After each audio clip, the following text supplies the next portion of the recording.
ಅಲ್ಲ, ಒಬ್ಬ ದಲಿತ ನಾಯಕರಿಗೆ ಅನ್ಯಾಯ ಆಯ್ತು ಬೆಲ್ಲದವರಿಗೆ ಯಾಕೆ ಮತ್ತೆ ಚರ್ಚೆಗಳೆಲ್ಲ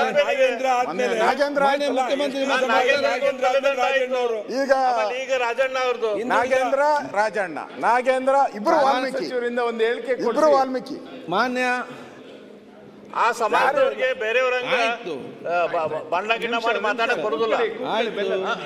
ಸೊ ದಲಿತ ಸಮಾಜದವ್ರಿಗೆ ಹಿಂಗ ಅನ್ಯಾಯ ಆಗೋದು ಬೆಲ್ಲದವ್ರೆ.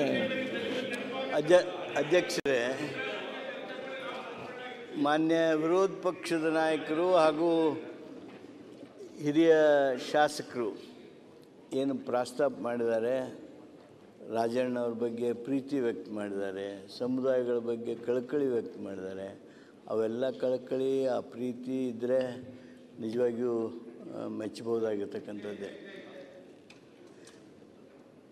ಮಾಧ್ಯಮದಲ್ಲಿ ಈ ಸುದ್ದಿ ಬರ್ತಾ ಇದೆ ಅಂಥೇಳಿ ಏಕಾಏಕಿ ಇಲ್ಲಿ ಚರ್ಚೆ ತಗೊಳ್ಳೋದು, ಸರ್ಕಾರ ಹೇಳ್ರಿ ಅನ್ನೋದು ಇದು ಸರಿಯಾದದ್ದಲ್ಲ.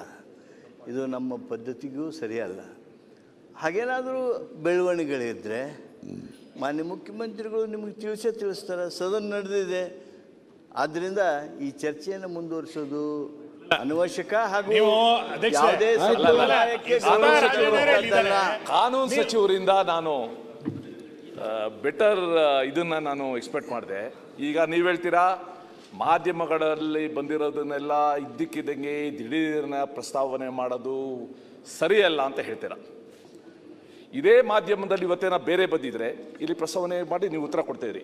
ಈಗ either on behalf the government honourable law and parliamentary affairs minister should make a statement or Mr. Rajana should make a statement. He himself is there.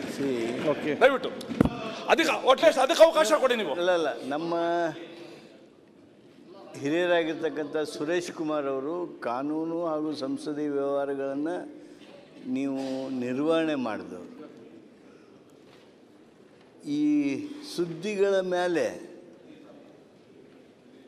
ಬೆಳಕು ಚೆಲ್ಲಬೇಕಾಗಿರ್ತಕ್ಕಂಥ ಪ್ರಸಂಗ ಬಂದಾಗ ರಾಜಣ್ಣನೂ ಆ ಕೆಲಸ ಮಾಡಲ್ಲ, ಲಾ ಆ್ಯಂಡ್ ಪಾರ್ಲಿಮೆಂಟರಿ ಅಫೇರ್ಸ್ ಮಂತ್ರಿನೂ ಆ ಕೆಲಸ ಮಾಡಲ್ಲ. ಮಾನ್ಯ ಮುಖ್ಯಮಂತ್ರಿಗಳು ಆ ಒಂದು ಸ್ಥಾನದಲ್ಲಿ ಇರೋದರಿಂದ ಅವರು ಅದರ ಬಗ್ಗೆ ನಿಮಗೇನು ಹೇಳಬೇಕೋ, ನಿಮಗೇನು ವಿವರಿಸ್ಬೇಕೋ ಅದನ್ನು ವಿವರಿಸ್ತಾರೆ. ಆದ್ದರಿಂದ ಅವರ ಅಬ್ಸೆನ್ಸ್ನೊಳಗೆ ಈ ರೀತಿಯಾಗಿರ್ತಕ್ಕಂಥ ಚರ್ಚೆ ಅನವಶ್ಯಕ, ಸರಿಯಾದದ್ದಲ್ಲ.